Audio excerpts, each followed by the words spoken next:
It's my pleasure now to introduce Yama Azami, our treasurer over many years for AACC, member of the executive committee of the board of directors, CEO of Washington Mortgage.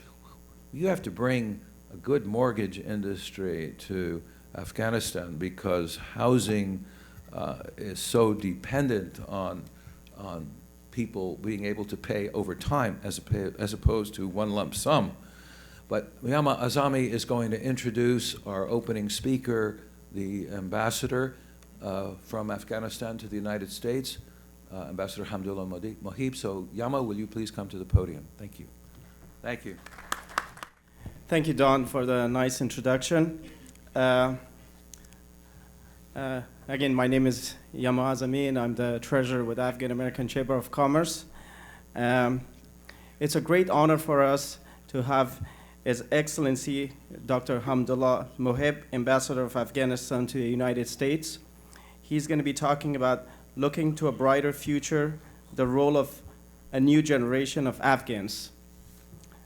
Before being appointed ambassador to the United States, Dr. Mohib served as Deputy Chief of Staff to His Excellency, the President of the Islamic Republic of Afghanistan.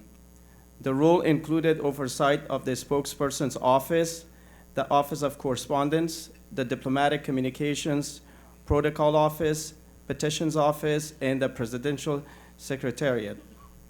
Dr. Mohib also engaged in substantive preparation and implementation of official presidential visits to Azerbaijan, Belgium, China, Germany, India, Iran, Nepal, Pakistan, Russia, Saudi Arabia, Turkmenistan, United Arab Emirates, UK, and the United States as part of the administration's strategy for geopolitical and economic integration.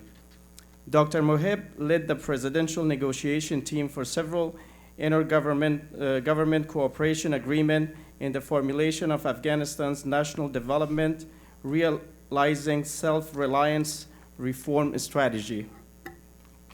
Dr. Mohib has a PhD and bachelor's degree with honors from Brunel University in the United Kingdom.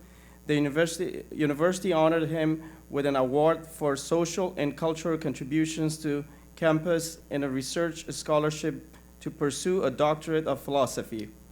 Before joining the government, Dr. Mohib worked for the American University of Afghanistan and Intel Corporation. Dr. Mohib has been an active leader in civil society among the global Afghan community, the Afghan Student Association of the UK. He also founded and served as chairman of the board for the Afghan Professionals Network, APN. As part of APN, he started a think tank, Discourse Afghanistan, and initiated community service programming to support special needs orphans in Kabul and to recognize achievements of Afghan women. He's a published writer on Afghan politics as well as on academic research. Ladies and gentlemen, please welcome His Excellency Ambassador Mohib. Bismillahirrahmanirrahim. First of all, welcome to colleagues, Hagjo Saib, Nasrat Saib, Dilawari Saib here, Rwandai Saib. I'm seeing a lot of faces, so I'm sorry if I forget any names, but before I begin, I would really like to thank Don Ritter and Lutfi Saib for their work in preparation for this conference. I watched from a distance as they try to navigate the Afghan bureaucracy. I know how frustrating that can be. But well done for doing this and trying to bring everyone together. I welcome everyone to this 11th U.S. Afghan Business Matchmaking Conference. That's an achievement on its own to continue to do this for 11 years. So welcome to all of you here on behalf of the government of Afghanistan, to those colleagues that I might not seen before, or you might have not seen me. I am a new face to the in Washington, D.C. I arrived only about 3 months ago as Afghanistan's new ambassador to the United States. But as we talk about new faces, I'm also the new face of Afghanistan. About 75% of Afghanistan's 30 million citizens are under the age of 35. My generation, the millennials of Afghanistan, unlike the millennials of the United States, has grown up in a time of war and deep insecurity. Millions of young Afghans have already experienced a lifetime's worth of hardship, misery, and fear.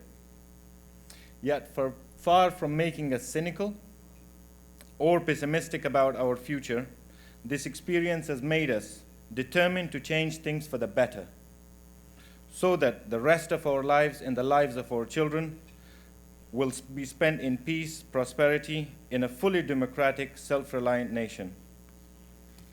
That determination to fix our future is why a record number of young Afghans turned up to vote in last year's elections. They used their cell phones and the power of social media to mobilize each other, and in return they got a government with groundbreaking ideas and shared determination to change Afghanistan's future. As business people, you are probably familiar with the term creative disruption, something new that comes along and abruptly changes how people think, behave, do business, or just get through daily life. It's simultaneously destructive and creative. Destructive because it tears down what was. Creative because it replaces it with something new, something better, more efficient, and more productive. I mention this phrase because it describes Afghanistan's new national unity government and the game-changing reforms we're working on, particularly our drive to address the urgent need to grow the private sector, attract investment, and encourage entrepreneurship, which is why you are here today. Under President Ghani and CEO Abdullah, the government has launched what we call the transformation decade, disrupting the old ways of doing things.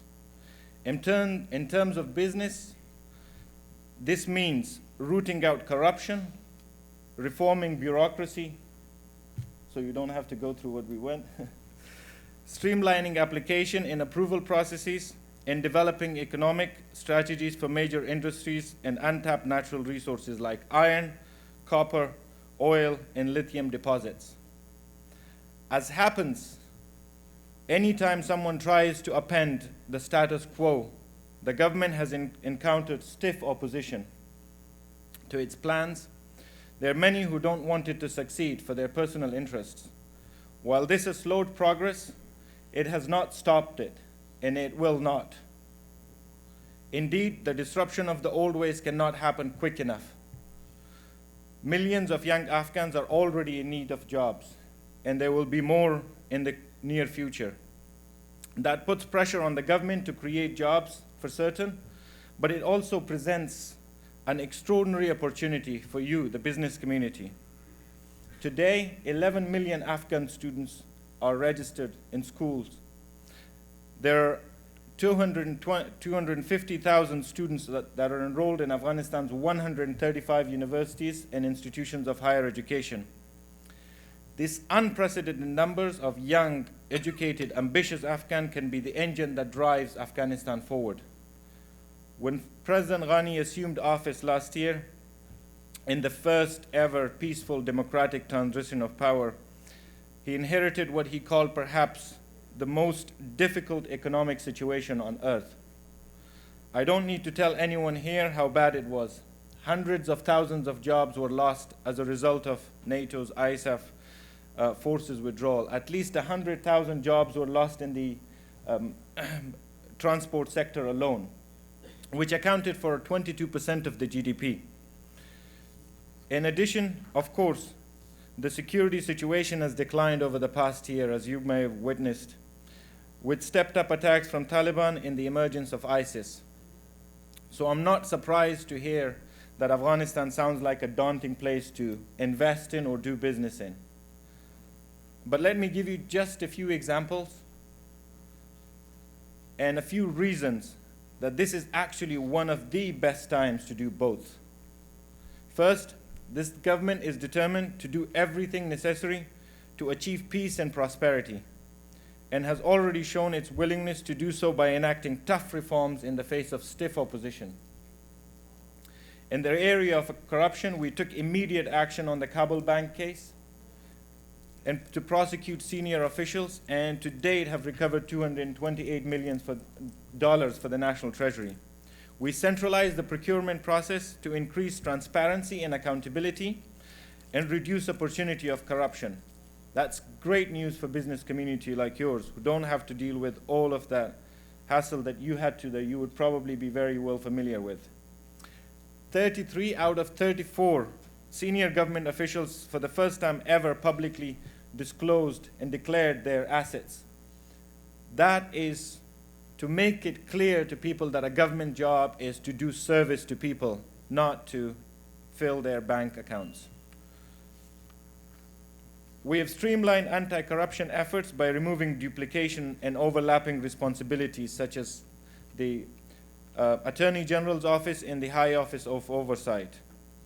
And customs and revenue departments, which have always been hotbeds of corruption, have undergone sweeping changes. These include leadership and administrative reforms, personnel management changes, simplified procedures to increase transparency and automation of systems.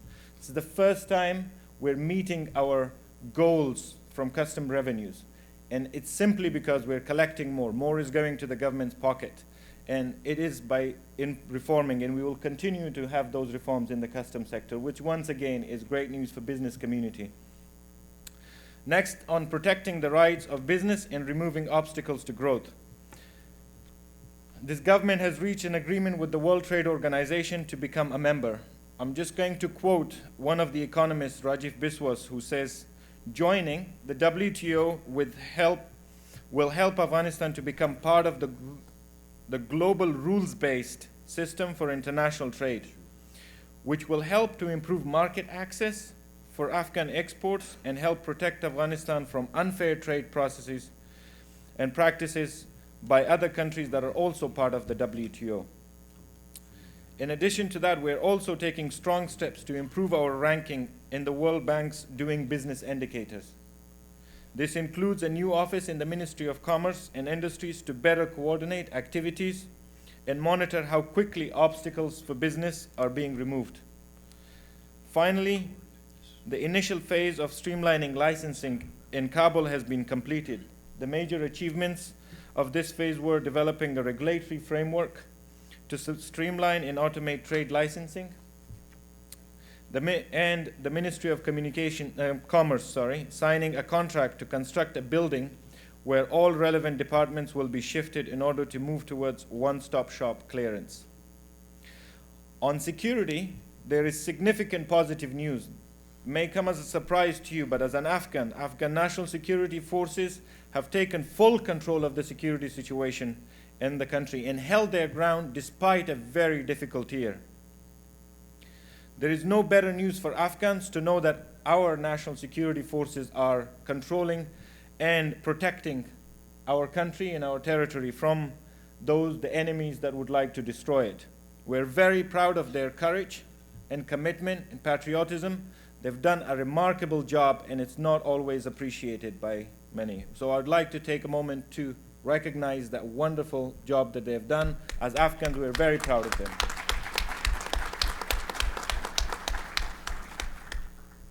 Another piece of encouraging news on the security situation is that our international partners, including the United States and NATO, have pledged to maintain a significant troops level to train, assist, and advise our security forces at least through 2017. Our government is committed to bringing lasting peace and has taken tangible steps to achieve that goal, including establishing unprecedented regional consensus on peace in Afghanistan. The second reason to invest and do business in Afghanistan, I've already talked about the waves of young, educated Afghans whose desire to work and rebuild their country is a demographic windfall. Their energy and passion is largely untapped resource in our drive toward modernization. The third reason is that Afghanistan is developing everything from its electricity grid to its roads and its quality of life at an impressive pace. I'm going to mention just a few examples here. So like Nusrat Saib mentioned, in the next year alone, Afghanistan will produce more electricity than in the previous 40 years combined. And this is done with the help of the private sector. This is public-private partnership. The government has set a goal of ending food imports within 4 years through measures like new dams, and that will vastly increase irrigated land areas to create millions of new jobs in the agricultural sector. This month, we'll break ground on TAPI pipeline project, which will transport natural gas from Turkmenistan through Afghanistan and Pakistan to India. And already a new railway is being planned to support the pipeline. This will fundamentally change Afghanistan's interaction with the giant markets of South and Central Asia, of which we are the geographical hub. And compared to 10 years ago, now we have more than 7,000 miles of paved roads, thousands more in school, vastly improved access to healthcare, and longer life expectancies. Afghanistan's Human Development Index has risen faster than any other country in South Asia. The final reason is probably the most powerful reason. Big companies, medium enterprises, and small businesses have been doing business in Afghanistan for years and have remained profitable. I'll just give you a few examples. Companies like Coca-Cola, which has both manufacturing and distribution facilities in Afghanistan, a profitable business. And to prove it, Pepsi is trying to catch up with its competitor by building a logistical network so it too can distribute from within Afghanistan. People like Zabiullah, who recently opened Afghanistan's first 24-hour chain of pharmacies, whose customers can check the authenticity of the medicines via text message. Medium-sized businesses like Nangarhar Aluminium Factory, which recycles aluminium waste into cooking pots, sinks, and dishes. It's running at full capacity and could do double its production if it had access to more raw materials. Sectors like telecom, which has been largely cited as a success story, continues to grow with 90% coverage throughout the country. And companies like Zaranj Motorcycles, the largest motorcycle assembly line in Afghanistan, producing at least 16 types of 2- and 3-wheeler passenger and commercial transport cycles. These are just a few examples, and over the next 2 days, you will hear many fascinating discussions and have enlightening conversation with other participants. At this great event, it's my sincere hope that you will learn what I already know. Afghanistan is on a path to stability and self-reliance from which there can be no turning back. And private sector opportunities for business and investment have never been more promising. I invite you to join us in our growth, to join us in our success, and to join us in our future. Thank you.